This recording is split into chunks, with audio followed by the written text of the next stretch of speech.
Hi, I'm actor Ian Champion, and welcome to History of Horror Cinema, my podcast series devoted to the good, bad, and the ugly of horror movie history. Please don't forget to like what you hear and hit subscribe. I have such sights to show you. Bob Hope, his early career and comedy horror films. In August 1923, a young, ambitious comedian managed to land a booking for himself and his vaudeville partner at the Bandbox Theatre in New York.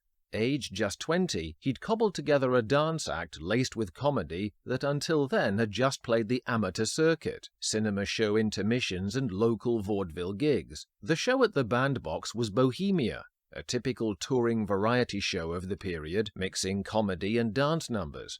What was special about it was that on the same bill as these two young showbiz climbers was another comedian reeling from the sudden, unjustified fall from his own career heights. And though, tragically, he would never reclaim his on-screen power, off-screen he was about to exert once again an influence that had always marked him out as an astute judge of talent and a man of constant professional generosity. His name was Roscoe Arbuckle, and while he would struggle to stay afloat, he was about to help out the future Bob Hope.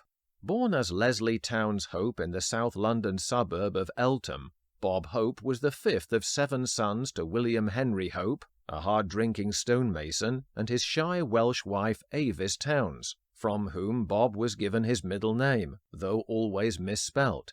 Leslie would always honour his roots proudly, and many years after achieving fame, he raised funds for his old local theatre that in turn took his name. When Leslie was 4, his father followed 2 of his own brothers into emigrating to America to find work in Cleveland, Ohio, and sent for his family to follow in March 1908. Though Leslie later found fame channeling a lily-livered coward in movie roles, he grew up as a tough, streetwise kid who could handle himself, learning the survival skills of boxing, taking it up briefly under the name Packy East, as well as the ability to reinvent himself. Richard Zoglin's engrossing biography, Hope, uncovers a shady, hitherto secret teenage record of shoplifting, which earned Hope 7 months at the Boys' Industrial School, was paroled on December the 21st, and then readmitted to the school on March the 6th, 1919 after violating his parole. The future smooth performer ducked that fact and weaved webs of fanciful autobiography for the rest of his life. Nobody's perfect, least of all when we're young, and such youthful misjudgment was carefully concealed by Hope, a luxury not affordable to Roscoe Arbuckle just 2 years hence. When they met on the tour, Hope had just begun partnering with Lloyd "Lefty" Durbin in an act that found a less dangerous outlet for his physical dexterity than boxing. He'd found an equally natural aptitude as a dancer, even running his own contests, and, coupled with a plentiful movie education at the Nickelodeons, found himself decided on a life in show business. He'd hooked up with Durbin at dance class, and they'd developed some soft shoe material and an Egyptian dance number for the show, which went over well enough for Arbuckle to recommend them to Fred Hurley, who produced touring musical comedy shows. These weren't top-draw productions or venues, but for fledgling performers, they provided valuable experience in the dying days of 20s vaudeville, and taught Hope the comic timing and punishing work ethic that would serve him for an extraordinary professional longevity. By June 1928, Leslie had changed his name to Bob Hope. His life had already changed in a more drastic way after Lloyd Durbin died of tuberculosis in 1925, forcing him to experiment with other partners like George Byrne, with whom he became a dance medium, gradually allowing the comedy to dominate his likable stage persona. The duo gained representation by the high-powered William Morris Agency, who got them second billing with the famous Siamese twin Hilton sisters, who were featured in 1932's Freaks. Despite the tragic early setback, Hope's career seemed a simple, straightforward ascendancy, success willed into being by talent and hard work. He was no overnight star, though. There would be more years of theatre slogging, during which he discovered a lucrative sideline as an MC, hosting shows and developing his signature wisecracking. This distinguished him from the rut of being in one of many male dance teams, and so he broke up his double act to go it alone in the year of the first sound film, The Jazz Singer, in 1927.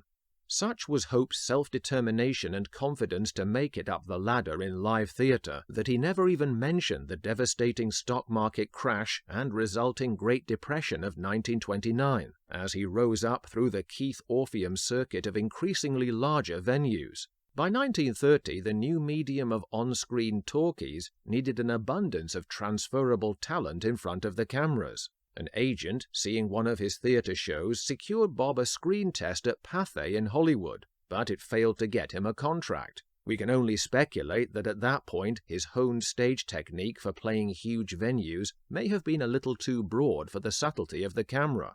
It was a crushing blow temporarily, and made him redouble his efforts to conquer the opposite coast in New York theatre. Sure enough, hope sprung eternal, and his indomitable will brought him 5 Broadway hit shows, including Ballyhoo and Roberta, and radio work that made his name long before he went in front of the cameras again.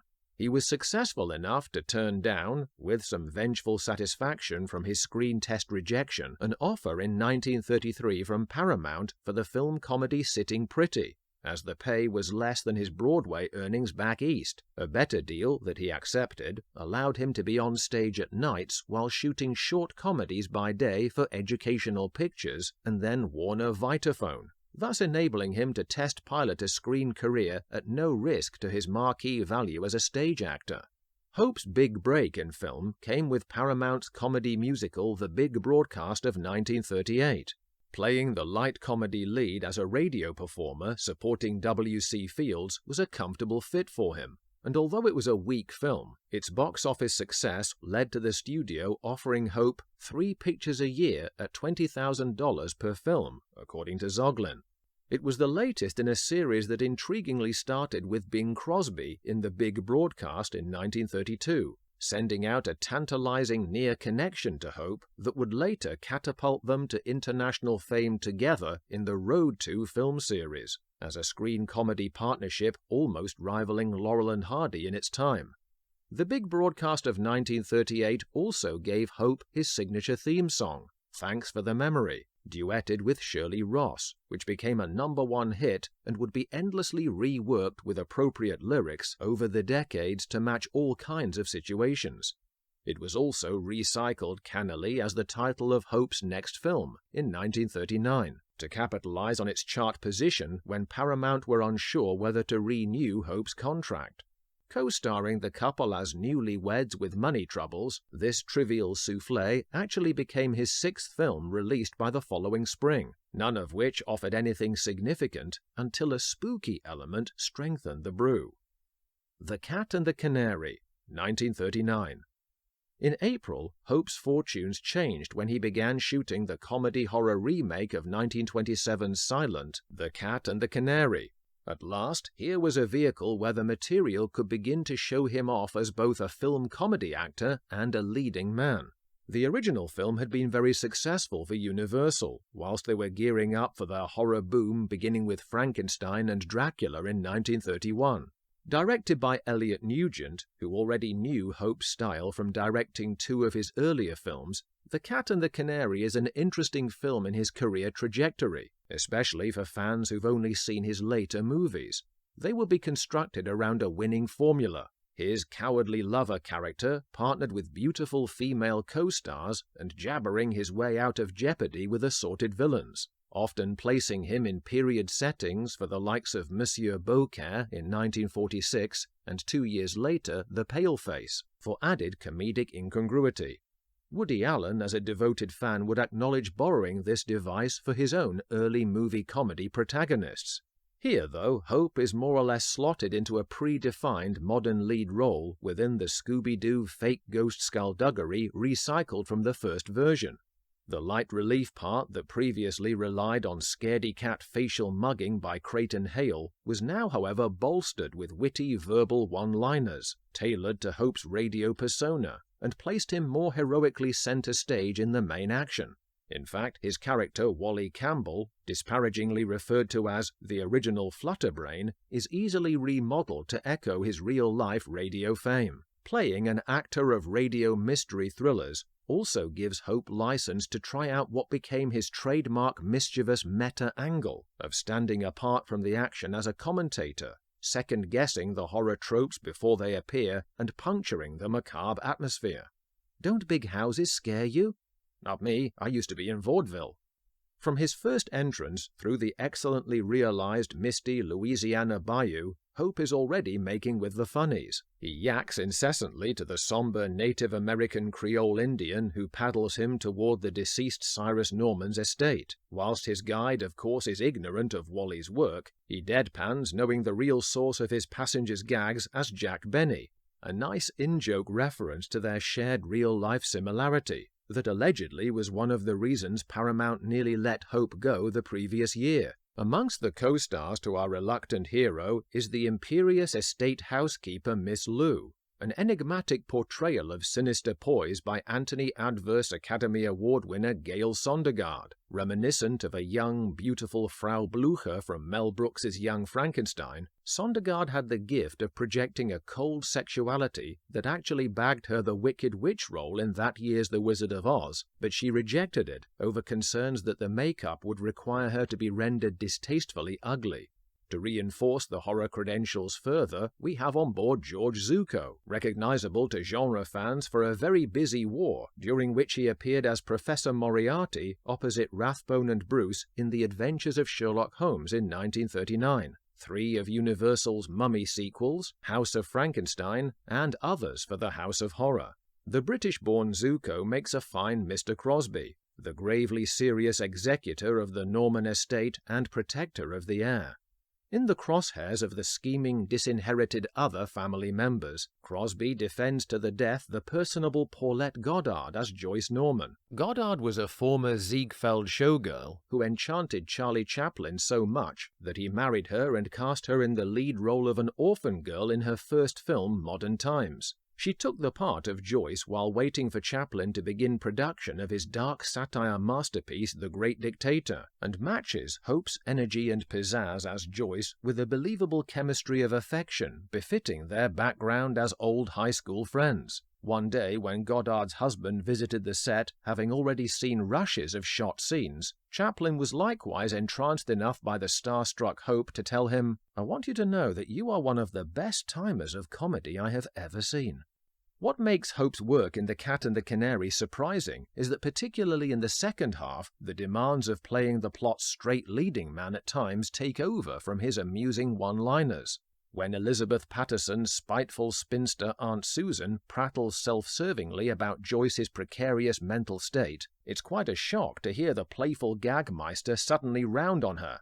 "Shut up," he spits, threatening her with the steel of a hardened Warner Brothers gangster. This is not to say that Hope's wisecracking is completely submerged. He commits to the fun of the irrepressible survivalist coward that audiences grew to love over the years, such as when he and Nydia Westman Cicely go to investigate the Dark Cellar. Eschewing male posturing, he tries to pass off his unmanly fear as good manners. Ladies always go first. There's also a little topicality to his zingers. The man who would become famous as a clubby political conservative finds time amid the chills to poke fun at his fellows in response to a line about the dead coming back to life. You mean like the Republicans? Director Nugent and cinematographer Charles Lang supply the requisite eeriness of tone, restaging the famous original film shot of the phantom hand looming over Goddard's imperiled heiress in bed, the cut-out eyes in the painting, and great use of shadows. The escaped asylum lunatic, nicknamed the Cat, is teased as a crouching bestial silhouette. Better yet, check out the highly effective climactic shot as he terrorizes Joyce, his body shrouded in darkness, but for a strip of light across his eyes as his switchblade flicks open. As with the original, the prowling killer is exposed as the handsome Charles, Douglas Montgomery, who'd hoped to scare his way to the estate, the valuable family necklace, and Joyce, until blown away by the frighteningly resourceful Miss Lou and her shotgun. The Cat and the Canary became a huge and important hit for Bob Hope, proving that he could talk big as the blustering Frady Cat, yet play it small enough with a subtle film actor's learned technique. It placed him in the front rank of box office stars that would continue almost uninterrupted beyond the real horrors of the Second World War. Soon after this, he doubled down on the horror-comedy chills with The Ghostbreakers in 1940, as we shall see in the next episode. Stay tuned. Thanks for listening, and if you like what you've just heard, don't forget to click so, and please hit subscribe. If you build it, they will come.